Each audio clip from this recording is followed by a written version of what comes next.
Hey Capricorn, how's it going? Lots of interesting energy today. It's kind of heady energy. During my meditation, I got the word influence a few times. I don't know if it's about social media influence or something in the media, something with a person around you who has good oratory skills, or maybe this is you, or someone who has like powerful ideas that hold sway over people. I'm not sure, but it's very heady, and I got a lot of air and fire symbols from my divination system here. So it feels very communicative, like communications-based influence is important right now. And also during my meditation, I saw a mixed choir, male and female singers of middle age, something like that, and they were wearing baby blue robes with white collars, with sort of white accent, and they're all singing the ah syllable, and it sounded like a D major 9 chord. For those who are into music, they seem to be singing a D major 9. There are probably 30 or 40 singers in this choir. The D major 9 chord can be found in the D and A major scales, also the F sharp and B minor scales, E Mixolydian, E, B, and F sharp Dorian, C sharp and F sharp Phrygian, and D and G Lydian. So maybe, I know that's kind of nerdy, but if you're into music, if you compose music, if you listen to music, perhaps these are the keys you would like to work in or listen to now. I also got a Hans Zimmer vibe, because the first scale I thought of was D major. Obviously it's a D major 9 chord, and there's that funny interview of Hans Zimmer talking about how he likes to write in D. So maybe you want to listen to Hans Zimmer or watch a movie that he scored. I don't know, maybe the Dune movies, the new ones. But anyway, the elements, or the symbols I got from my own divination system were just air and fire. And this makes me think of debating of ideas, or the sort of clash of ideas in the intellectual marketplace. It's very, very much impassioned discussions. Things like that might be important right now. But also, these sorts of ideas or discussions generally have something to do, I think, with spiritual ideas. It's like communicating spiritual ideas, taking the ineffable and making it effable, making it tangible, listenable, understandable, comprehensible to the best of your ability, or to the best of someone's ability. And taking higher concepts and putting them into lower language is an important thing. Perhaps maybe it's part of a creative process. This could have to do with making music, with writing music or listening to it, because oftentimes, well, spiritual ideas are generally transcendent. They transcend intellect and concept. But in order to have language, we need to have intellect and concept. So oftentimes spiritual ideas or spiritual impulses are beyond language. And so we kind of degrade spiritual ideas when we put them into words, like when a sage writes some scripture or some poetry or something like that, or a philosopher writes an essay. We unfortunately take higher transcendent ideals and we, by putting them into words, we sort of make it lesser than. And now these ideas are within the realm of concept and intellect, no longer transcendent, and are open to different interpretations, to misinterpretations, to reinterpretations, and so on, based on the person reading or listening to the idea. And so you can get one sage who is giving a satsang or a sermon. We would call it a sermon in the West. Satsang in the Sanskrit tongue, where, you know, a saintly person or a great philosopher or teacher is speaking in front of a crowd of people, generally their students. And each of those students might have a different idea of what this person is trying to say. And some of them might be closer to the truth and some of them might be further from it, and it's kind of a wild card, unfortunately. So I think there's something here that has to do with sermons and satsangs or speeches or a teaching environment where very high ideas can be misunderstood, And we have to do our best when we listen to such sermons or sat songs or read deep poetry that we can interpret it at our level and enjoy it as such, but be aware that that's what we're doing. We're interpreting it at whatever level we are. And we might not really know what level we're at or where our head is at regarding spiritual ideas. And so when we sit back and read some scripture or listen to someone talk, maybe listening to a priest or anyone at all in that realm of oration, is that we recognize that, okay, I'm probably interpreting this according to my own understanding. Perhaps there are other perspectives. Let's try and explore some other perspectives and points of view. Or if for whatever reason that research is unavailable to you and you can't look at it from other perspectives, just be aware that whatever you're hearing and reading is being interpreted by yourself in some way, and might be spot on in the truth, might be totally accurate in your interpretation, or it might be way off, or it might be somewhere in between. And just being aware of that possibility is important right now, having that sort of self-awareness about ideas that are coming to you. And if, making sure that when we receive such ideas, that they are not, well, we have to understand that they're also coming from someone who interprets them in their way. The person, the writer or the speaker, whoever, received these ideas somehow, whether it was from their innermost self or from an external source. And when you receive them from this external source, we need to see how much they really align with our internal source. And that when we interpret them, usually we use that internal source to interpret whatever it is we're getting from an external source. And we can twist what we heard from the external source to force it to align with our internal. We sort of hear what we want to hear, right? We interpret it the way we want to interpret it. When really this external source that you're interpreting as being in agreement with yourself might actually not agree with you. You might be skewing the interpretation to agree with you. Maybe you're putting some person on a pedestal, or maybe you're not seeing some deception or a trickster element here. Now, when I was going to take an I Ching reading, the oracle basically said, no, we're not doing the I Ching for this reading. I don't know why. I've done it for every single reading I've ever done on this channel. But this is the first time that the oracle was like, nope, we're not using the I Ching today. So it is conspicuously absent. And I think that might be part of the reading, is to, like I said, look totally within yourself. You see, the I Ching, I don't think I have any blood or any heritage or any relation to the culture that created the I Ching. I love it very much and I respect it very deeply, but technically speaking, ethnically speaking and culturally speaking, it's totally alien to me. It didn't come from my people. So perhaps there's something about that right now in your life that you're being asked to maybe look at what the alien influences might be in your life. Not that they're bad, but just to examine them and see, look into your own roots about something.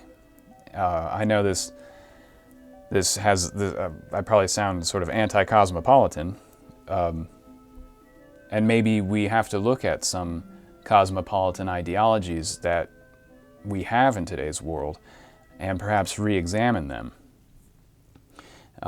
Maybe your attention is being brought to a false cosmopolitanism, because sometimes that happens. There's, in my opinion, there's nothing wrong from learning from other cultures and assimilating other cultures, and especially if you travel to those places, you shouldn't really be like a parasitical influence or disruptive influence when you're entering into another person's culture. And we have to have respect for them. And when we adopt things from their culture, we have to understand that as well and respect those things and keep them as pure as possible and not color them with our own culture. I try very much to keep the sort of Nordic and Slavic and Western ideas that I have out of the I Ching as best as possible. I do that by studying Chinese history and things like that. Of course, I can't 100% do it. It's probably not possible for someone like me. But I try because I respect the culture that it came from. And so there's this sense of looking at all of these things right now in our lives and making sure we're giving them the proper respect that they need, and making sure that we also give our own roots the proper respect that they deserve as well. And I know a lot in the Western world is demonized and ridiculed, and a lot that has to do with our heritage and our past is seen as like evil, and we're told that everything our civilization and ancestors have ever done was either evil or stupid. And this is, in my opinion, a horrible attack that's occurring, and it makes us seek rootlessness because we start to hate our own roots. And so we become rootless. And when we are rootless, we can be influenced by external sources a lot more easily. If you are rooted and grounded in perhaps cultural traditions of your own, your heritage, and your history, your people's history, it's a lot more difficult for external forces to influence you. You're very grounded. It's really what Carl Jung considers to be true individuation, is you can only individuate yourself as, becoming truly yourself by being deeply rooted with your history and your people's history and your culture's history. Without those roots, individuation is not really individuation. It's kind of a sterile, and it's a natural thing for people to want to be grounded and rooted, because without that, people tend to seek new roots anyway. It's like a void that has to be filled. If you get rid of your roots, you seek roots. And this is what modern consumeristic societies like, and modern ideologues who try to create new world orders, for lack of a better term. They love rootless people because they can give you new roots that they have engineered and designed. And the ah syllable that the choir was singing that I was thinking about, ah is the beginning of om. It's really three sort of subtle syllables, ah, om. It's like an A, an O, or a U, and an M. And the A syllable represents creation. The central syllable represents sustaining, and the final M syllable represents destruction or dissolution or transformation. And so the choir was singing the first part of this mantra, which is breathing something into being. And it was a lot of people breathing something into being. It was a whole choir. So really examine what is coming from an external source, what is coming from your own internal source. Recognize the two, and try and recognize if there's any deception in it. Because instead of doing an I Ching hexagram, I pulled from my own divination system, and I got, and I pulled them out in this order. I got water, oh man, how do I do this? Water, the middle path, and the specter.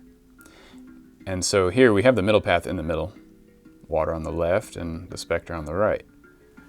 And this was interesting to me. I have three potential interpretations that I thought of. One of them is that maybe there's a trickster who is pretending to be very well balanced, but who is in fact ruled by their emotions.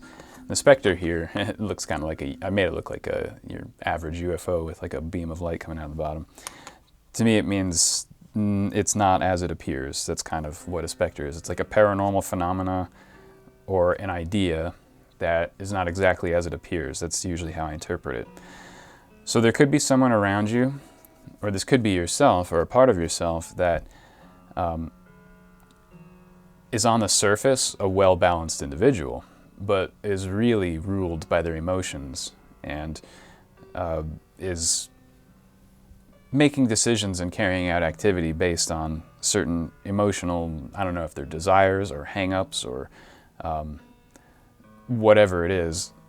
There could be some force in your life, a hidden emotional force in your life that is trying to draw you from your center and attempting to deceive you, make you think that you are centered, but you're not.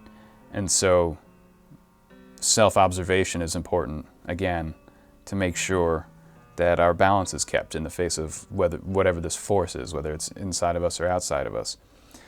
Another interpretation I got is that the water is on the left and the specter is on the right and the middle path is in the middle. So we have this strong desire to just give in to emotions and walk sort of the left-handed path of spirituality.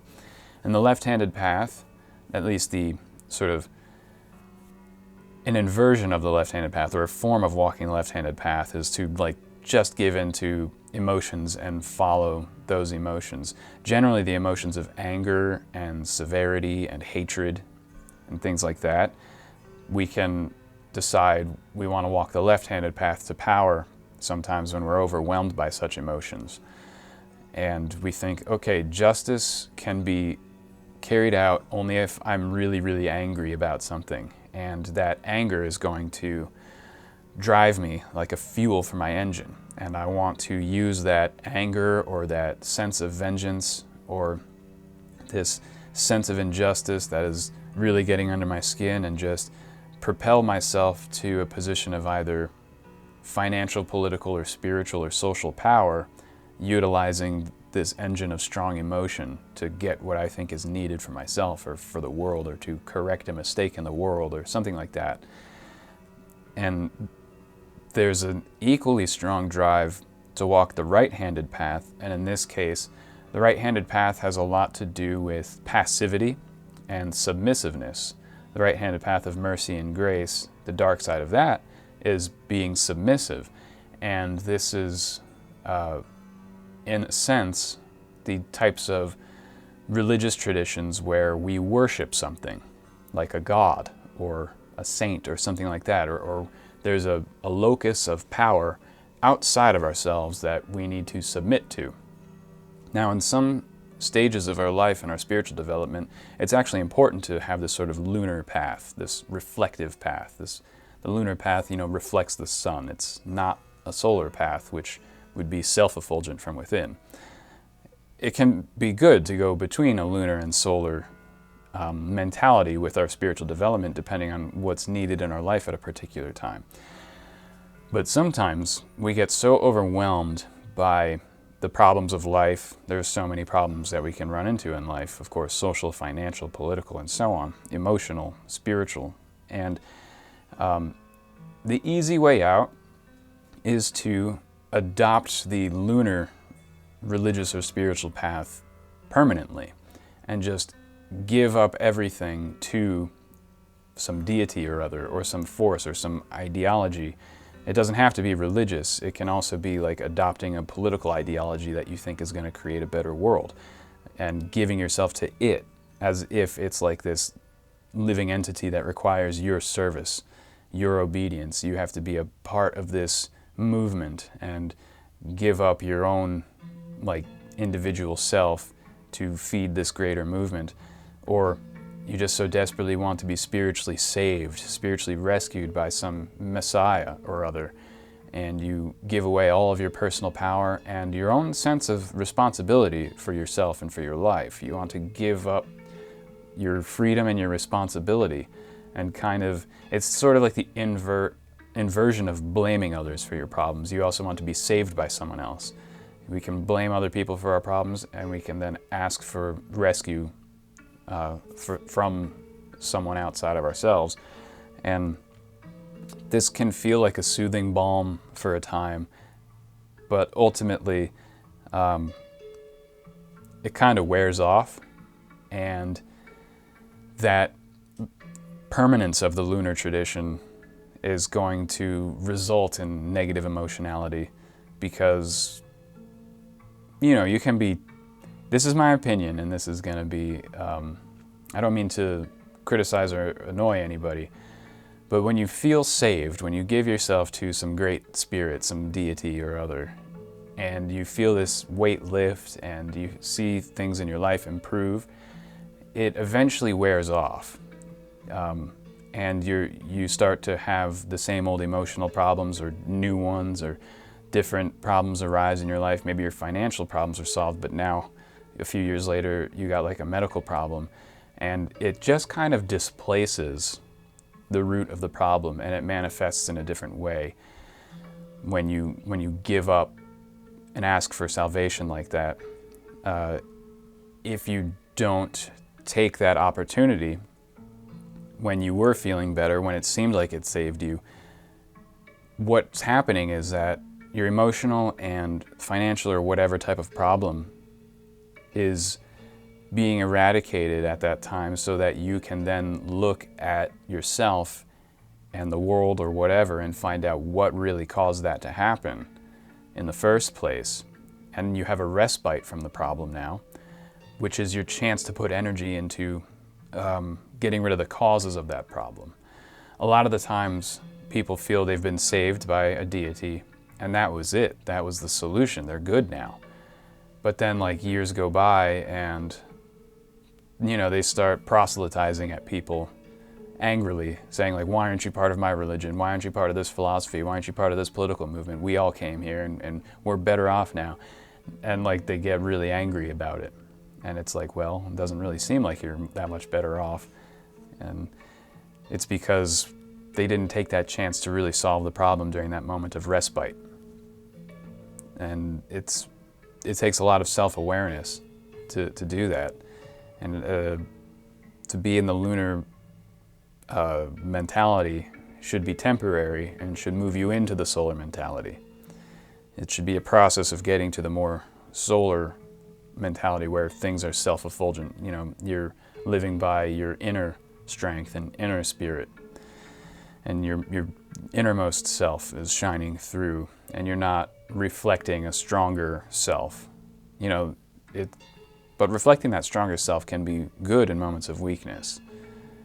But then once you're nourished by it, you really can't depend on it, in my opinion. It's not a good thing to depend on these external, spiritual, philosophical, political, or ideological forces to sustain you. Because you'll become kind of like a lifeless rock, kind of like the moon.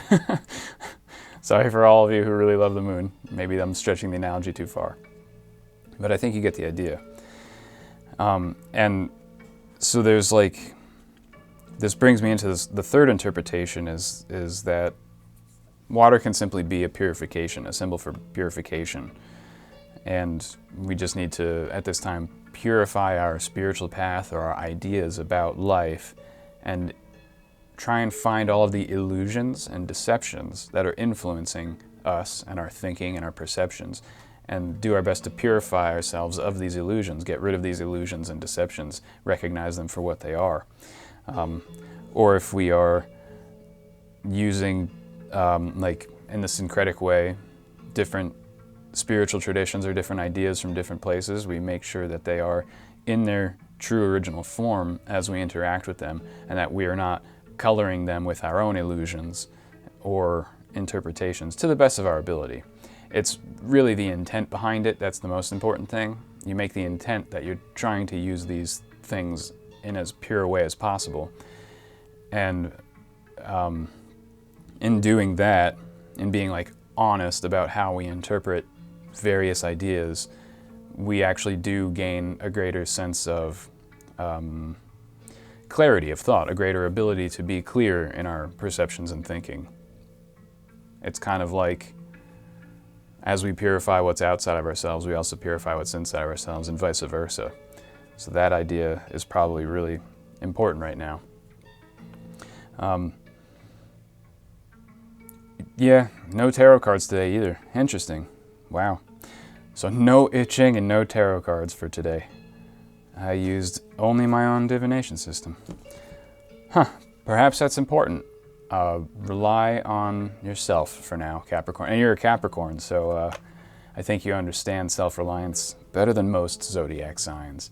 And you're being really called right now to rely on your own creativity, your own ideas, purify your own ideas. Just be as authentically yourself as possible. And try and mitigate external influences, I suppose. All right. I think that's it. I think that's where I'm going to leave it. Well, thank you so much for stopping by and hanging out with me. I always appreciate it. I wish you the best, and I'll see you next time.